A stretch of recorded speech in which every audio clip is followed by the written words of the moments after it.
Hello guys, आजको video यस्तो छ हेर्नु होला। आज कहाँ गयौँ भन्ने चाहिँ तपाईँहरूले भिडियोमा हेर्दै हुनुहुन्छ होला। भिडियो चाहिँ यस्तो रोमाञ्चक छ कि अनि सङ्घसभाको 5खपन पालिका भन्ने ठाउँमा चाहिँ यस्तो दामी झरना छ र तपाईँहरू पनि आउनु होला घुम्नको लागि। यस्तो रमाइलो छ, तर हिजो चाहिँ पानी आएको थियो र हल्का डिस्टर्ब भइरहेको थियो, नभए त यस्तो दामी भएको थियो नि आम्मामामा। अनि टक्क घुम्दै गएको हामी चाहिँ। म पनि फर्स्टचोटि गएको हो, पहिल्यैदेखि सुनेको थिएँ दामी छ अरे भनेर। अनि यस भिडियो बनाइयो, फोटोसोटो खिच्यो, एकदम मलाई चाहिँ रमाइलो लाग्यो यो ठाउँहरू। किनकि तपाईँहरू पनि आउनु होला, एकचोटि आएर भिजिट गर्नु होला, त्यो दामी छ। अरूभन्दा नि झरना चाहिँ यस्तो दामी छ नि, झरना चाहिँ आम्मामा हेरिरहने जस्तो छ। तर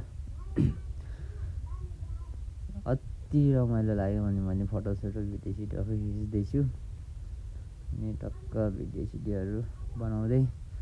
तपाईँहरू एकचोटि आउनु होला। दिनहरू यसरी बित्दैछ मेरो चाहिँ, कहिले कता जाने, कहिले कहाँ जाने, कहिले के को बिरासिर रोपिहिँड्ने कामहरू अब यसरी नै चल्दैछ होइन। कति काम मात्रै गर्नु भनेर भिडियोहरू बनाउने, डुल्ने, घुम्ने कामहरू भइ नै रहेछ। आउनु होला, हेर्नु होला, हेरेर कमेन्ट पनि हान्ने गर्नु होला। अनि छोटो झरना हो अनि अर्को ठुलो झरना यता यत्रो लाग्दो छ नि आम्मामा। यस मलाई चाहिँ एकदम रमाइलो नै लाग्यो। तपाईँहरू पनि आउनु होला, एकचोटि आएर भिजिट गर्नु होला, घुम्नु होला, इन्जोय गर्नु होला। यो ठाउँमा गएपछि छुट्टै आनन्द आउने के, जति टेन्सनहरू भए पनि टक्क गएपछि चाहिँ आनन्द फिल हुने। मलाई चाहिँ त्यस्तो लाग्यो। अनि टक्क फोटोसोटोहरू खिच्यौँ, भिडियोहरू बनायौँ पुलतिर दाजुसँग। अनि त्यस रमाइलो भएको थियो।